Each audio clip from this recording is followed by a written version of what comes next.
Welcome to the program. So now the telephone lines are open. You're welcome to make telephone calls and just use the number which is appearing on the screen. Before the break, I was hinting at that Iran has made a decision to hunt down and to defeat Daesh, ISIL, or whatever name you can give. The 3,000 Shia militias that have entered now Ramadi, and soon we will see that they will chase down the Daesh troops, and Daesh troops will be routed by the stags that are routed by a roaring lion. So we are seeing, hopefully by the same time tomorrow, we will hear the good news that Daesh, they have been sent out of Ramadi. So having said that, we interestingly, it's a very bizarre situation when we are reading the news stories that last week President Obama, he invited the GCC states to discuss the situation in the Middle East, and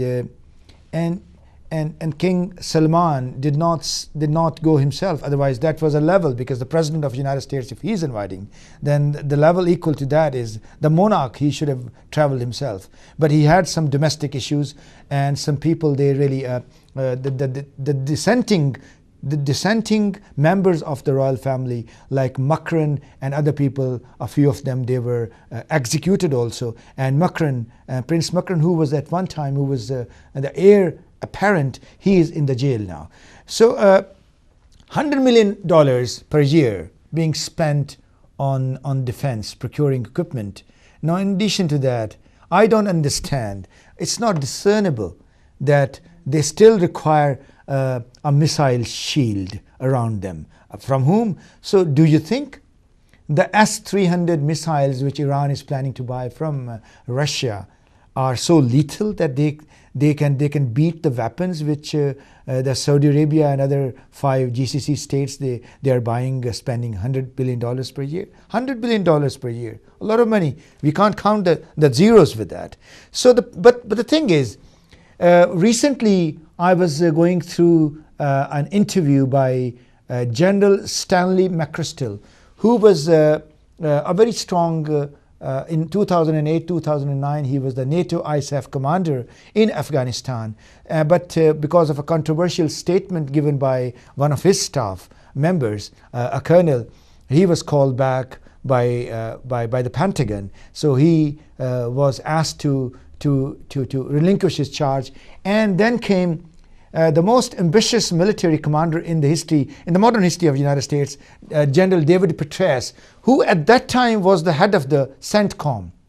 In a way, the 3-star general who became 4-star General Stanley McChrystal, who was working under him.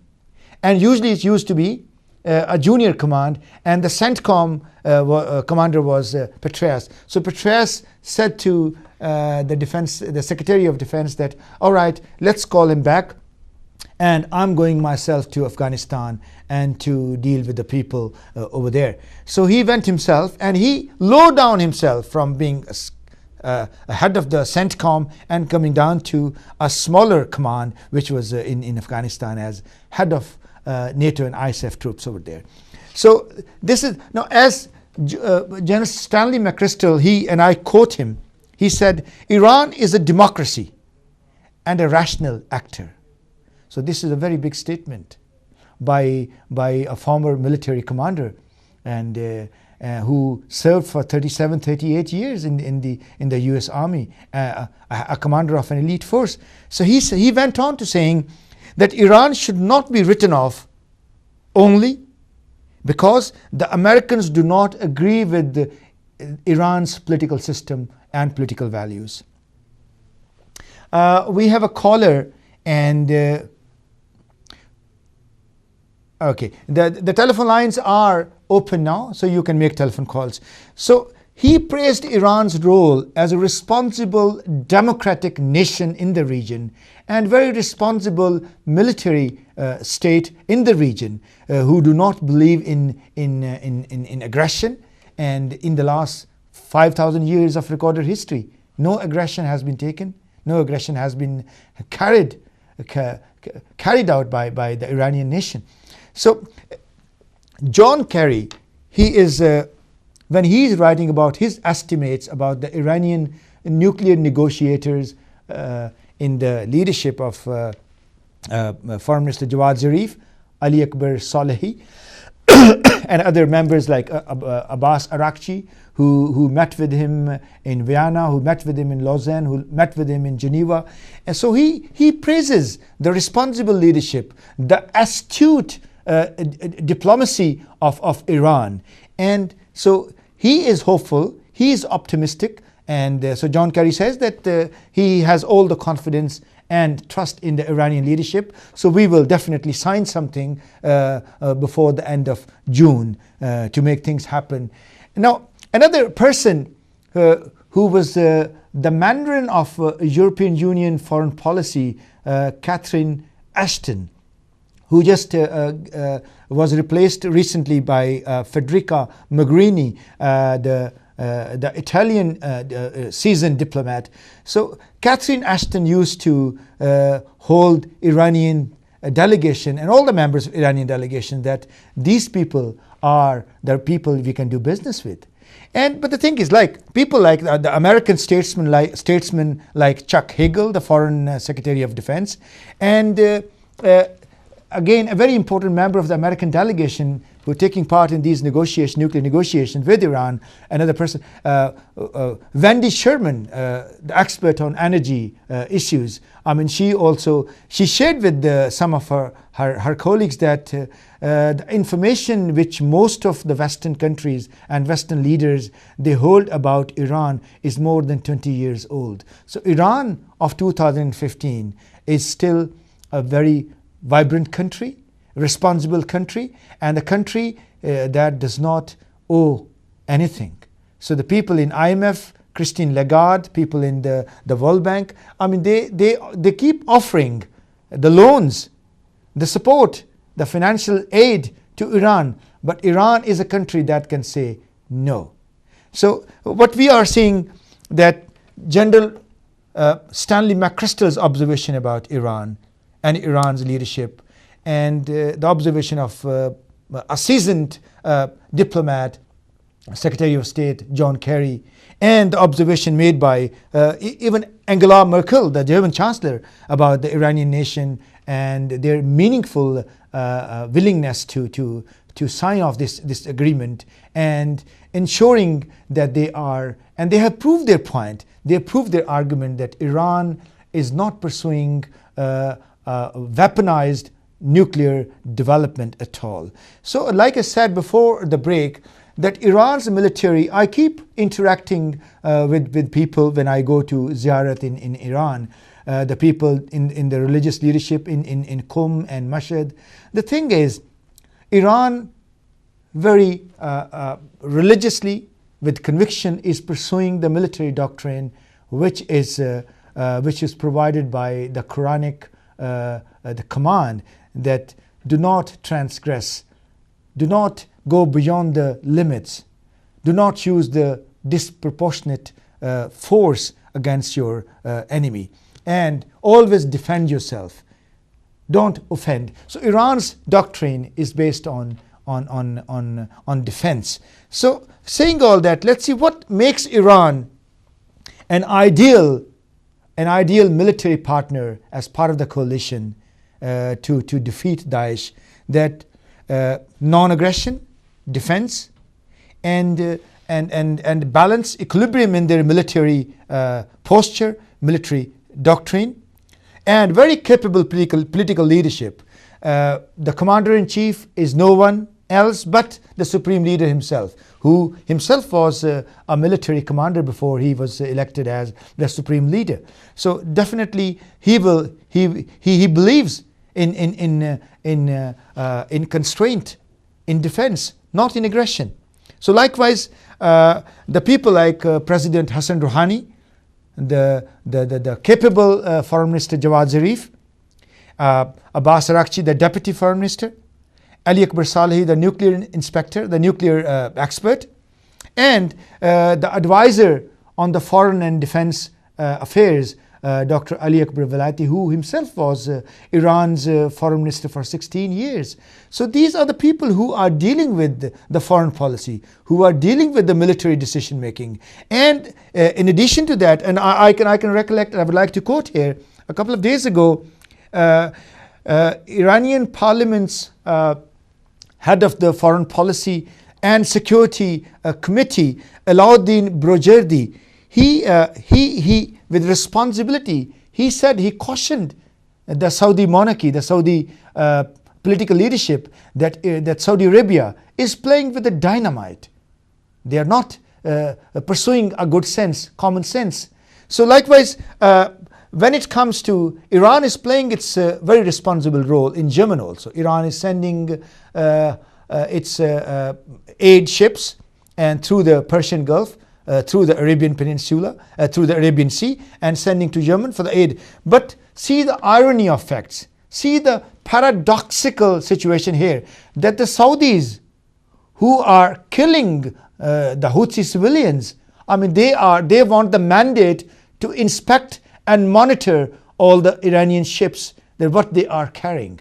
Iranian ships are carrying the aid equipment, like the first aid, like medicine, like food and other packages. And if they, for example, let's assume if they are violating and they are sending the arms and weapons to the Houthis in Yemen, then if there is any doubt about that, then the Fifth Fleet is there. General John, the admiral who is heading the Fifth Fleet, Admiral John Miller, he would be the first person who would say that particular Iranian ship is carrying weapons. But there is no such announcement, there is no such information from the Fifth Fleet. So how come the Saudis, they are inspecting those ships? They don't have any mandate. No international law allows them, because they are part of the coalition forces. So they are warring, they are attacking the people over there. So what makes Iran as a very effective partner to defeat the Daesh?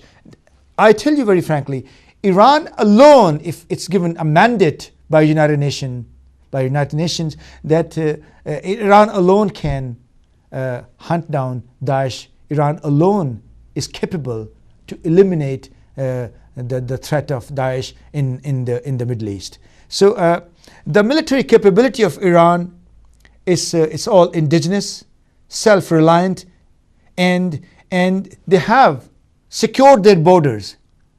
They have secured their land territories, and they have secured their waters. So and very proactive, very positive diplomacy they have conducted in the last 5 to 6 years or so. Then Iran's command and control is very capable. Then we say the military equipment, although it's old equipment, but the Iranians, they know how to use that equipment, and they are using that equipment for the defense. And then how can you defeat a determined, very well trained, with clear-cut military doctrine and with clear-cut military ideology of defending their motherland, with 500,000 strong troops and another 500,000 to 600,000 reservists? With that force, Iran, if is allowed by the UN mandate to spare about 100,000 troops, Iran can defeat Daesh within a month or so. So again, very capable generals, very capable leaders, very capable planners and strategists in Iran's Ministry of Defense and Ministry of Foreign Affairs. So the generals like General Firozabadi, General Yahya Safavi, General Salehi, General Ashtiani, Raza Ashtiani, General Rahim Musawi, General Raza Purdistan, General Ali Jafri and General Soleimani. These are the people who are having 30 years of service. Most of them, they were the captains and lieutenants and majors during the 8-year war with Iraq. And they understand that how they have to deploy their forces, how they have to play their role against any enemy, maybe a a non-state actor like Daesh. So if the world leaders, if the United Nations and the Western leaders, they take into account Iran's responsible military ideology, military strategy, and astute diplomacy, Iran can play a very vital role to defeat the Daesh in Syria, in Iraq, and elsewhere. So phone lines, like I said, are open. You can make any comment. You can pass any remarks, any comments on today's program. You are welcome to do that. So with that, we have a caller. Yeah, we have a caller online. Assalamu alaikum. Walaikum assalam. Can I just talk in the program? Yes, please. Your name, please. My name is Aisha. Okay. What would you like to say? I just want to ask a question that what I see that Iran and Saudi Arabia, they are in front of each other now, and this is somewhat leading to what there was a war between Muawiyah and Mullah Ali. This is the same thing which is coming, and the lava is there, and this volcano is going to erupt very soon, which looks like. And if this erupts, then this is a war between Sunnis, Wahhabis, and Shias. And the actors behind this war are different. So what do you see in this perspective? If you can put some light onto it. Thank you very much indeed. Yeah, you said, I mean, using the history, you said this is a typical conflict between the followers of Imam Ali alayhi salam and the followers of Muawiyah. I agree with that. Just like the followers of Muhammad sallallahu alayhi wasallam and the followers of Abu Sufyan. So Abu Bakr Baghdadi and the people in the GCC, they are still pursuing that ideology of Abu Sufyan and Muawiyah. But the thing is, Saudi Arabia and the other camp followers of Saudi Arabia and a few countries in the West also, they are trying to create a cleavage. They want to brand this conflict between the Shias and Sunnis. They want to create polarization between these two. What we have to do is, this is our responsibility, being the practitioners in media and our people in academia, people in our intelligentsia. They have to dissipate that feeling and that sort of tradition which is becoming now more mature, that this is not the conflict between the Shias and Sunnis. There is no difference between the Shias and Sunnis. Shias and Sunnis, they are buckle and thong to each other. They are brothers. And I always promote, I'm the biggest promoter of the Shia-Sunni Ittihad and Shia-Sunni unity. But this unity, the Saudi Arabia and its camp followers and Israel and a few Western states, they would not like. They would not be able to sell their weapons. They would not be able to sell their strategic defense reviews. They will not be able to sell their military doctrines to Saudi Arabia and other Gulf members, including now Egypt and Turkey. So the thing is, we have to promote, we have to put forward this argument with our full strength, that there is no difference in Shias and Sunnis. Shias and Sunnis, they are brothers. We have to identify that who is that force, what is that force which is trying to create, and what that force is trying to gain out of that. We have to identify and we have to condemn that force, and that force is known to us all. With that, we are heading towards the end of our program. The time is running out very quickly. So today I had to do the solo flight in absence of Alan Hart. Hopefully next Monday Alan would be back as an expert, and I'll go back to as the junior partner with that. So just thank you very much being with me, and we will be together next Monday around same time, 7 to 8 p.m. on Hidayat Television, Sky 800. With that, thank you very much. Bye-bye.